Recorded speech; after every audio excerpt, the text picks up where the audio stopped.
မေတ္တာသုံးပါးမြတ်စွာဘုရားဘာတွေဟောခဲ့လဲကရဏီယမထကုတလေနယန္တတန္တံပရံအဘိသမစ္ဆဆိုတာအင်တမဒီကြွချောင်းစီလျော်ပြီးတော့စိတ်နှလုံးအေးချမ်းပြီးအပြန်အလှန်လေးစားတဲ့လူအတိုင်းဝိုင်းလူဖွဲ့စည်းဖြစ်ဖို့ရာအတွက်မြတ်စွာဘုရားမေတ္တာဘလောက်အရေးကြီးတယ်ဆိုတာကိုဟောကြားထားတယ်အထကုသလဆိုဘယ်လိုလုပ်ရင်လူအတိုင်းဝိုင်းတိုးတက်နိုင်တယ်ဆိုတာကိုလိမ္မာကျွမ်းကျင်တဲ့ပုဂ္ဂိုလ်အထကုသလကိုကျိုးကိုစီးပွားအများရဲ့အကျိုးစီးပွားကိုယ့်ရဲ့အကျိုးစီးပွားတစ်ဖက်သားရဲ့အကျိုးစီးပွားနားလေသဘောပေါက်တဲ့ပုဂ္ဂိုလ်အထကုသလဆိုအင်္ဂလိပ်စကား skill ဆိုတာနဲ့အတူတူလိမ္မာတယ်ကျွမ်းကျင်တယ်သိတယ်ကိုယ်အကျိုးစီးပွားသူ့အကျိုးစီးပွားနှလုံးရဲ့အကျိုးစီးပွားပေါ်မှာလိမ္မာတယ်လှုပ်တတ်တယ်၊ကိုင်တတ်တယ်ဖော်ဆောင်နိုင်တယ်ဆိုတဲ့ပုဂ္ဂိုလ်ကရဏီယမထကုသလေနအဲ့ဒီပုဂ္ဂိုလ်ဟာလိုက်နာပြီးတော့လုပ်ရမယ့်အချက်တွေရှိတယ်ကိုယ်အကျိုးစီးပွားလဲတိုးတက်စေခြင်းနဲ့တစ်ဖက်သားရဲ့အကျိုးစီးပွားလဲတိုးတက်စေခြင်းကိုယ်နဲ့ကိုယ်ပတ်ဝန်းကျင်ကြီးပွားတိုးတက်ပြီးငြိမ်းချမ်းသာယာတဲ့ကမ္ဘာတစ်ခုတိဆောက်ခြင်းနဲ့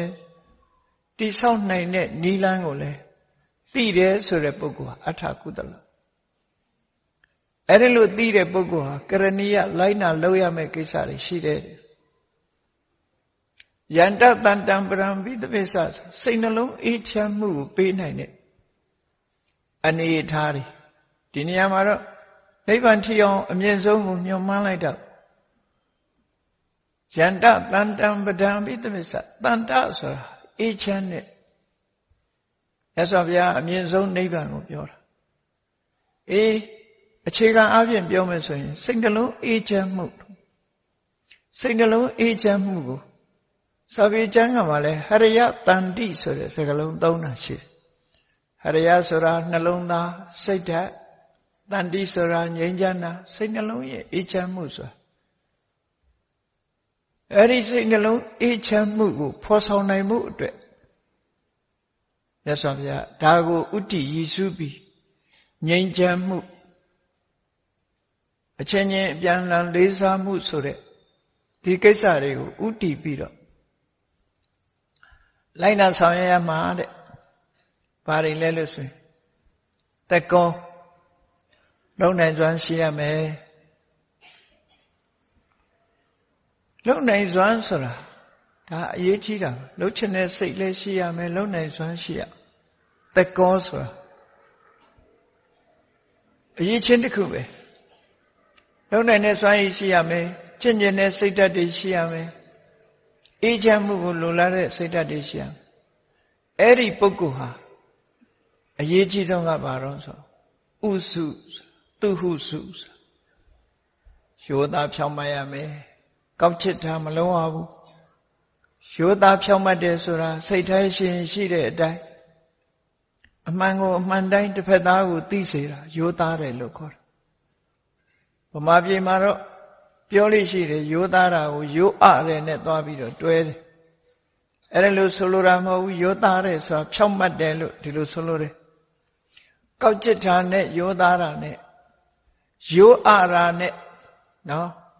ထက်မြက်တာနဲ့တခြားရိုးအရာတော့မကောင်းဘူးအရာမကောင်းဘူးမသိတာနလဘိန်းတုံးဆိုတာကြတော့အဲ့ဒါရတယ်လို့ခေါ်တယ်ဗမာစကားမှာတော့ရိုးတယ်နဲ့သွားရောတယ်အဲ့တော့ရိုးသားတယ်ဆိုတာဖြောင့်မတ်တယ်စိတ်ထားတိမှတ်တယ်မှန်ကန်တယ်ဆိုတာကိုရိုးသားတယ်သူဟုစုအလွန်ရိုးသားဖို့လိုတယ်အရေးကြီးလို့နော်ရိုးသားရမယ် honest quite honest ဒီလိုဆိုလို့ရိုးသားအလွန်ကိုရိုးသားတယ်ဆိုတာစိတ်ဓာတ်ကိုရိုးသားမမှန်မကန်လောက်တာမျိုးမရှိဘူးစိတ်ဓာတ်ကိုရိုးသားတကောဥစုစသူဟုစုဒီမေတ္တာသုတ်ဆိုတာရွတ်ဖတ်နေဖို့တဲ့ ရွတ်ဖတ်ပြီးတော့ဆင်ញင်စဉ်းစားပြီးကိုယ်တိုင်လိုက်နာကျင့်သုံးဖို့ဆေးဆိုတာတောက်တယ်တောက်ရအားဆေးပဲဖြစ်ဖြစ်ယောဂပြောက်တဲ့ဆေးပဲဖြစ်ဖြစ်ဆေးဆိုတာတောက်အောင်ဆေးစာဖတ်ပြီးတော့ဒီဆေးလေးကကောင်းလိုက်တာလို့ဆိုပြီးမတောက်ဖဲထားဘာအကျိုးမှရမှာအခုမေတ္တာသုံးဆိုတာရွတ်နေုံနဲ့အကျိုးမရဘူးရွတ်ဖတ်နေုံနဲ့ရွတ်ဖတ်ပြီးတော့ဘာလို့လောကလူသားတွေကပရိစ္ဆာရွတ်လိုက်တာနဲ့ကိစ္စပြီးတယ်လို့ထင်နေကြတယ်နော်အပေါ်ယံလေးကိုစဉ်းစားကြတယ်အလေးနဲ့ထားကြမှာဒီလိုမဟုတ်ဘူးရိုးသားရမယ်ဖြောင်းမရမယ်မေတ္တာမပြတ်အောင်ရိုးသားမှုကသိအရေးကြီးမယုံမသားလုပ်လိုက်ရင်မေတ္တာပြတ်သွားတယ်ဒါထုံးလောကမှာမယုံမသားလုပ်တာကိုအကြောင်းပြုပြီးမေတ္တာပြတ်ကြတယ် mutual respect ချင်းချင်းပြန်လှန်လေးစားမှုတွေပြည့်ရင်းသွားတယ်ဒါကြောင့်မေတ္တာတုတ်မှာပြောတာတက္ကောဥစုစသူဟုစုစရိုးသားပါဖြောင်းမတ်ပါဒီလိုဆိုလို့ရပေါ့နော်အဲ့တော့ရိုးသားဖြောင်းမတ်မှုကမေတ္တာတည်ဆောက်ဖို့အတွက်သိအရေးပါလို့လူတွေကလွယ်လွယ်ကူကူတော့မေတ္တာပို့ပါတယ်တတ္တဝါတွေချမ်းသာကြပါစေချမ်းသာကြပါစေဒီလိုမေတ္တာပို့အဲ့ဒီလိုမေတ္တာပို့ရုံနဲ့အောင်မြင်မှုရမှာမဟုတ်ဘူးမေတ္တာဆိုတာကိုယ်တိုင်လိုက်နာကျင့်သုံးဖို့လိုအပ်တယ်ကိုယ်တိုင်လိုက်နာကျင့်သုံးဖို့ဆိုတာရိုးသားအစွမ်းကုန်ရိုးသားတက်ကောဥစုစသူဥစုတခါတော့ကကန္တရကဆိုတဲ့ဆင်တွေကိုအတတ်သင်ပေးတဲ့ဆရာတစ်ယောက်မြတ်စွာဘုရားစီရောက်လာတယ်ရောက်လာပြီးတဲ့အခါမှာသူကမြတ်စွာဘုရားကိုချီးမွမ်းထောမနာတယ်ချီးမွမ်းတော့ဆိုရှင်ဘုရားဟာအလွန်ကောက်ကျစ်တတ်တဲ့လူတွေကိုဆုံးမသွန်သင်တာအာဂမန်းမှာပဲဆိုတဲ့စကားပြောတယ်တိရစ္ဆာန်တွေကိုသွန်သင်ပြသဆုံးမရတာလွယ်တယ်တဲ့တိရစ္ဆာန်တွေကရိုးတယ်ဖြောင်းတယ်နော်တိရစ္ဆာန်တွေကရိုးတယ်ရိုးသားတယ်ဖြောင်းမှတ်တယ်လူတွေကကောက်ချစ်တယ်လို့သူပြောတာသူကဆင်တွေကိုအတတ်သင်ပေးနေတာဆိုတော့ဆင်တကောင်ကိုတဲ့တပည့်တော်တယုဇနာခရီးအသွားပြန်စီးကြည့်လိုက်တာနဲ့ဒီကောင်ရဲ့ညင်နေအကုန်သိရတယ်သူကပြောတာဆင်နေသင်လို့လွယ်တာသူ့ရဲ့အကျင့်စရိုက်တွေအကုန်လုံးသူကရှုပ်ဝက်မထားဘူးအကုန်လုံးပေါ့ဒါကြောင့်မို့သူသုံးတဲ့စကားလုံးကဥဒ္ဒါနကင်းညေတံဗန္တိ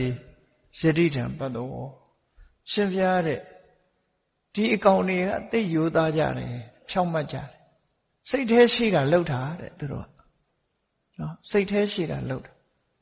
အဲ့ဒါကြောင့်မို့ဒီကောင်တွေသင်ရတာလွယ်တယ်တဲ့ဒါပေမဲ့ဗျာတပည့်တော်ရဲ့နောက်လိုက်နောက်ပါတွေအတိုင်းဝိုင်းတွေမိတ်ဆွေတွေပေါင်းတယ်လူတွေကြတော့အတော်ကောက်ကျစ်တယ်ဂုံရှင်နေညေတံဗန္တိယတိတံမနုဿာအရှင်ဘုရားလူတွေဟာအလွန်ရှုပ်ဝက်တယ်လူတွေရဲ့စိတ်နှလုံးကအလွန်ရှုပ်ဝက်အသိခက်တယ်တပည့်တော်ရဲ့အလုံးလုံးနေတဲ့ပုဂ္ဂိုလ်တွေစိတ်ထဲကတစ်မျိုးပြောတာကတစ်မျိုးသူတို့ဟာစိတ်ထဲနဲ့ပြောတဲ့စကားနဲ့စိတ်ထဲရှိတာနဲ့လှုပ်တာနဲ့တလွဲစီကြည့်ပဲဆင်နေကြတော့အဲ့ဒါလို့မဟုတ်ဘူးဗျာတဲ့အလွန်ဖြောင့်နေဒီကောင်တွေကစိတ်ထဲရှိတာတွေအကုန်ထုတ်တယ်အသွားပြန်စီးကြည့်လိုက်တာနဲ့ဒီကောင်ရဲ့အနေထားတွေအကုန်သိတယ်လူတွေကြတော့တပည့်တော်တလနေလဲမသိတစ်နှစ်နေလဲမသိနှစ်ပေါင်းများစွာတပည့်တော်နာအလုံးလုံးနေတဲ့လူတွေအကြောင်းမသိဘူးတဲ့အလွန်သိရခက်တယ်လို့သူကဒီလိုရှောက်ခဲ့တယ်အဲ့ဒါလို့သိရခက်တဲ့လူသားတွေကိုရှင်ဘုရားဆုံးမတာတော့အနုတ္တရောပုရိသဓမ္မတရတိဆုံးမတတ်တဲ့ပုဂ္ဂိုလ်တွေကိုဆုံးမတယ်အလွန်အံ့ဩစရာကောင်းပါတယ်လို့မြတ်စွာဘုရားကိုချီးကျူးပြီးရှောက်ထားတဲ့စကားလေးတစ်ခုရှိသူ့နာမည်ကကန္တရကအဲ့ဒါကြောင့်မလို့လူတယောက်ဟာရိုးသားဖြောင့်မတ်မှုသိအရေးကြီးတယ်ကိုယ့်ကိုယ်ရိုးဖြောင့်အောင်နေတတ်ဖို့ကြိုးစားကိုယ့်ကိုရိုးရိုးသားသားဖြောင့်ဖြောင့်မတ်မတ်ငါပါဇက်ကပြောတဲ့အတိုင်းငါစိတ်ထဲကဟုတ်ကဲ့လား စိတ်ထဲကရှိတဲ့အတိုင်းပြောတာဟုတ်ကဲ့လားတစ်ဖက်သားကိုတစ်မျိုးထင်သွားအောင်ပြောတာလားဟန်လို့ပြောတာလားဟန်ဆောင်ပြောတာလားဆိုတာလေမရှိစေရဘူးတဲ့ဥစုစာသူဟုစုစာဖြောင်းမရမယ်လုံးဝဖြောင်းမရမယ်သူဝဆောတစ်ဖက်သားကလာပြီးအကြံဉာဏ်ပေးမယ်ဆိုလို့ရှိရင်စဉ်းစားလက်ခံနိုင်တဲ့စွမ်းရည်တတ္တိရှိရအကောင်းပြောလဲအကောင်းလို့မယူဆတဲ့ပုဂ္ဂိုလ်အပြောမခံတဲ့ပုဂ္ဂိုလ်ဗမာပြည်မှာတုံ့ပြန်တတ်တဲ့ဟာရှိတယ်လေလူငယ်လူရွယ်တွေကြောင့်ရှားမရှိနဲ့ဆိုတဲ့စကားပေါ့နော်အဲ့ဒီလိုဆရာမလုံးနဲ့ရှားမရှိနဲ့ဆိုတဲ့စကားသူဝဆပြောဆိုကြံပေးလို့ခက်ခဲတယ်ပြန်ပြီးတော့ respond လုပ်တာအဲ့ဒီလိုနဲ့လုံးလေးရှိတတ်ကြတယ်ပေါ့သူဝဆောသတ္တမုဒုအနာတိမာနိမုဒုစိတ်နေသဘောထားမာမနာမရှိတာကိုပြောတာပျော့ပြောင်းတယ်ဆိုတာမာနနဲ့ခက်ထန်တာမျိုးဒေါသမခက်ထန်ဘူးပျော့ပြောင်းတယ်မေတ္တာရှိတယ်တစ်ဖက်သားအနတ္တိမာနိကြီးမားလွန်းတဲ့မာနမရှိဘူးမာနဆိုတာရှိတဲ့မာနတော့ရှိရရှိတဲ့မာနဆိုတာဘာလဲကောင်းတဲ့ဘက်ကိုဥတည်နေတယ်သူတောင်လို့ဖြစ်အောင်လုပ်နိုင်နေတာလဲငါလည်းဖြစ်ရမယ်ဆိုတဲ့မာနမျိုးသူရောက်တဲ့အဆင့်တန်းကိုသူလည်းလူပဲငါလည်းလူပဲငါလည်းကြိုးစားရင်ဖြစ်ရမယ်ဆိုတဲ့မာနမျိုးကရှိရအဲ့လိုမဟုတ်ဘဲနဲ့တစ်ဖက်သားကိုထင်သေးတဲ့မာနမျိုးဆိုတာမျိုးကတော့မရှိသင့်ဘူးတဲ့ဒီလိုဆိုလို့အနာတိမာနိဆိုအဲ့တော့ဒီမေတ္တာတုတ်ဟာလူတော်လူကောင်းတွေဖြစ်ဖို့ရအတွက်မြတ်စွာဘုရားလမ်းညွှန်မှုပေးထားတယ်အဲ့တော့ကိုယ့်ကိုဒါတွေနဲ့ပဲစံချိန်ထိုးရမယ်ငါဟာယောသားရဲ့လားလုံးဝယောသားရဲ့လားနော်သူဝဆအကျိုးလိုလာတဲ့ပုဂ္ဂိုလ်တွေမိတ်ဆွေသင်္ကားတွေဆရာသမားတွေမိဘတွေကဆုံးမသွန်သင်လို့ရှိရင်ငါဟာလိုက်နာတယ်လားခေါင်းမာနေသလားမုဒုဒေါသတွေခက်ထန်မှုမရှိဘဲနဲ့ပျော့ပျော့ပြောင်းပြောင်းရှိရလားအနတ္တိမာနိမာနတွေကင်းရလားဆိုတာဟာမေတ္တာတည်ဆောက်ဖို့အတွက်ဒီအခြေအနေကောင်းတွေလေ့လာကြည့်လိုက်ပါဦးဒီအခြေအနေကောင်းတွေကိုယ်တဏ္ဍာမှာရပြီဆိုမှဒါဟာသူတော်ကောင်းတကယ်ကိုယ့်ဘက်ကလူလေသေးမရှိအောင်ကောင်းတဲ့အခြေအနေတွေလို့ဒီလိုသတ်မှတ်ဖြစ်တယ်အဲ့ဒါလို့ဖြစ်အောင်မေတ္တာတို့ကျင့်စဉ်ရကျင့်ကြံကြိုးကိုအထောက်ဒါတွေတိဆောက်ပြီးမှမေတ္တာပို့တာပို့အဲ့ဒါမှကိုမေတ္တာခိုင်မြဲမှဖြစ်တယ်ပေါ့ပါဇာကတော့မေတ္တာပို့ပါရဲ့နော်နည်းနည်းလေးမှအပြောမခံနိုင်ဘူးနော်နည်းနည်းလေးမှပြောမခံနိုင်ဘူးအဆိုမခံနိုင်ဘူးဆိုတဲ့မောက်မာတဲ့စိတ်ဓာတ်မျိုးတွေရှိနေသမျှကာလပတ်လုံးမေတ္တာဆိုတာတိဆောက်လို့ရမှာမဟုတ်ဘူးကြောက်တုံးကြီးပေါ်မှာတစ်ပင်စိုက်တယ်လို့ဖြစ်မှာပဲပင်ပေါက်ဖို့ခက်တယ်မေတ္တာပြိုးဖို့ခက်တယ်ဒါကြောင့်မို့မြတ်စွာဘုရားဟောကြားဆုံးမထားတဲ့မေတ္တာတုတ်ထဲမှာလာတဲ့အတိုင်းကျင့်ကြံကြိုးကိုအထောက်အမယ်လူတော်လူကောင်းဖြစ်အောင်ကိုယ့်ကိုစောင့်တည်ကြအောင်ပါအဲ့ဒါလို့စောင့်တည်လိုက်တဲ့ပုဂ္ဂိုလ်တွေဟာမြတ်စွာဘုရားနဲ့တွေ့သွားတဲ့အခါမှာတရားဥတရားမြတ်တွေရဘဝမှာသူလိုကိုလိုရှိကြတော့လေစိတ်နေသဘောထားမြင့်မြတ်တဲ့ပုဂ္ဂိုလ်တွေထူးခြားတဲ့တရားဓမ္မကိုသိတဲ့ပုဂ္ဂိုလ်မျိုးတွေအဆင့်ကိုရောက်သွားနိုင်တယ်ကိုယ့်ကိုယ်လည်းအဆင့်မြင့်အောင်ကြိုးစားကိုယ်ကိုယ်တိုင်ကြိုးစားမှသာရနိုင်တယ်လို့ဒီလိုဆို